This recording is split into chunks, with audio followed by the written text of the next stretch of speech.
तकनीक हो सा गया, अब ना रेत में गिरे ना धूप बारिश में खेलते बच्चे हैं, ना अनसुलझी कहानियां हैं, ना दादी माँ किस्से हैं, बस हाथ में मोबाइल और उसमें उलझे बच्चे हैं।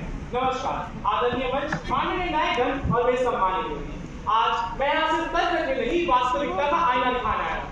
हाँ, मैं इस पक्ष में हूँ कि तकनीकी प्रगति ने बच्चों की रचनात्मकता को सीमित किया है, कुंठी किया और कभी-कभी खत्म किया। जिसे ढूंढने में उम्र लगती थी, अब वो एक क्लिक में मिल जाता है, और जब खोज ही ना हो तो सोच कहां से आएगी। आज बच्चा कहानी नहीं सोचता, वो चैट जीपीटी से लिखवाता है, चित्र नहीं बनाता, कैनवा से टेम्पलेट खाता है और होमवर्क नहीं करता, बल्कि फोटो खींच के सॉल्यूशन से हल करवाता है। तो सवाल ये है महोदय, जब दिमाग को मेहनत की जरूरत नहीं रही तो रचनात्मकता कैसे जन्म देगी?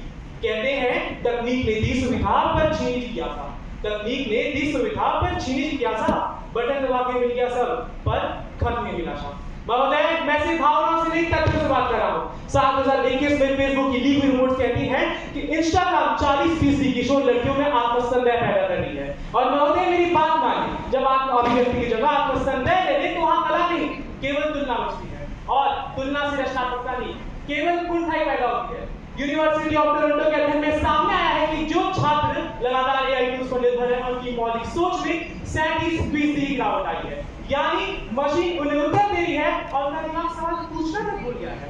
कहते हैं 2023 की रिपोर्ट ने एक बात बताई हमारी, 7 घंटे स्क्रीन बन गई बचपन की सवारी। अब ना मिट्टी ना ख्वाब, बस हीरो की बौछार, सोच ही अगर चलता है यहाँ इनपुट आता है। जापान चिल्लाया, मानसिक तनाव में दुनिया झुलस रही है, रचनात्मकता चीखी, बच्चों में मेरी आकाल बढ़ रही है। इससे साफ जाहिर होता है महोदय कि आज का बच्चा ना खुद से जुड़ पा रहा है ना दुनिया से। आज की इस तकनीकी यूनिवर्सिटी इतनी भयावह है कि अब बच्चा मुंह में रखने वाला चबाना भूल गया है और हाथ में मोबाइल ना हो तो मुस्कुराना भी। क्या यही है वो स्मार्ट चाइल्ड जो बिना वाईफाई का अपना नाम टाइप करना तक भूल जाए? महोदय कल्पना कीजिए अगर उस दिन न्यूटन साफ पेड़ के नीचे बैठ कर वजह से रील्स देख रहे होते या गाने सुन रहे होते और तब बस से उनका सर पर गिरता, तो शायद वो कभी नहीं सोचते इसे कैसे गिरा और क्यों गिरा। वे उसे उठा के उसकी फोटो खींच कर कैप्शन डालते, सेव विद न्यूटन बाइक्स, और खा लेते। क्या कहा? गुरुत्वाकर्षण। वो तो महोदय इंस्टाग्राम की स्टोरी में 24 घंटे बाद गायब हो जाता। तकनीक को ध्वनि तो गई पर ध्वनि के पीछे गहरे से छीन लेती। सेव तो आज भी गिरता है महोदय, बस सवाल पूछने वाला मन अब उठता ही नहीं। क्यों? क्योंकि सोच तब जन्म लेती है जब मन शांत हो, खाली हो, और आज का मन हर सेकंड नोटिफिकेशन की आवाज में डूबा हुआ है। रचनात्मकता में संवाद होता है, जुड़ाव होता है, लेकिन तकनीक ने बच्चों को स्क्रीन से चिपका हुआ अकेला बना दिया है। ASR 2024 की रिपोर्ट बताती है कि आज से 82.4% बच्चों को तकनीक का इस्तेमाल करना आता है, लेकिन ये बड़ी दुख की बात है महोदय कि उनमें से सिर्फ 28% बच्चे ही जानते हैं कि उसका सही और रचनात्मक उपयोग कैसे किया जाए।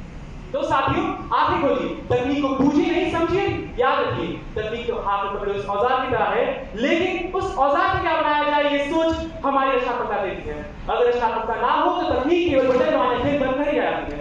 जिस कल्पना ने तकनीक को जन्म दिया वही कल्पना आज भी दिशा देती है। इसलिए मैं पूरे विश्व से कहता हूँ, हाँ, तकनीकी प्रगति ने बच्चों की रचनात्मकता को कम किया